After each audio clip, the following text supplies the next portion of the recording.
Waiting on you. I'm wanting a whole earring. I'm wanting a blue face. There's no one is like you, Lord.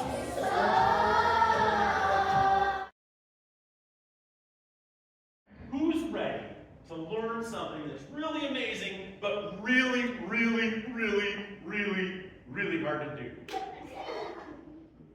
All right. Okay. Who likes it when somebody corrects them when they've done something wrong? Wow, I'm impressed. That's a lot more than I thought. Because you know what, friends?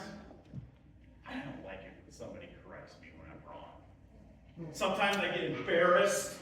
Sometimes I feel mad. Sometimes I'm like really sad because I did something wrong. But we're going to talk about correction today because correction is good. Everybody say correction.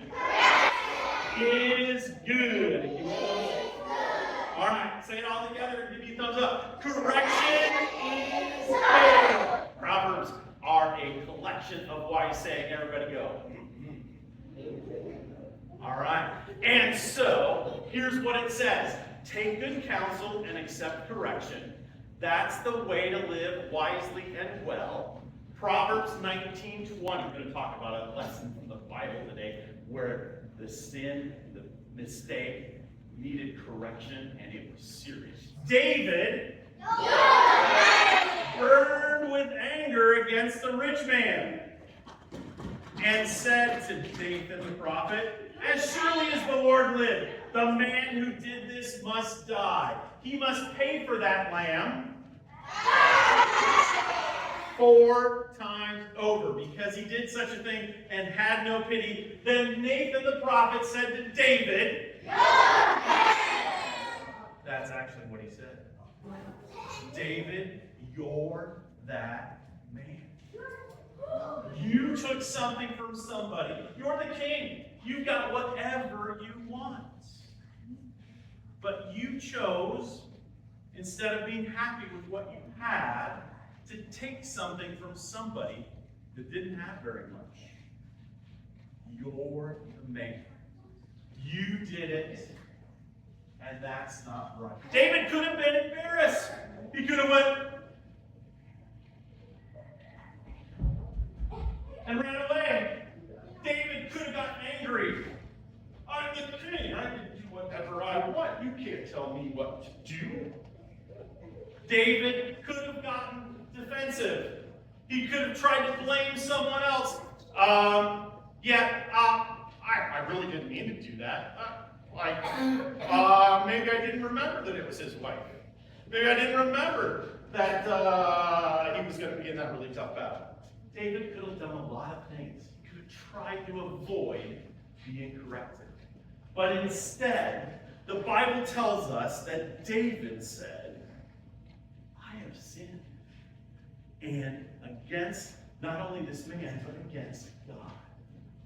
So David, friends, chose to accept the correction.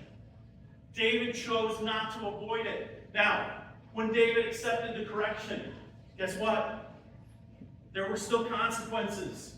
Stuff happened because David chose to do the wrong thing, even though he said I was wrong and chose to be correct. There were still consequences. There was still punishment that happened.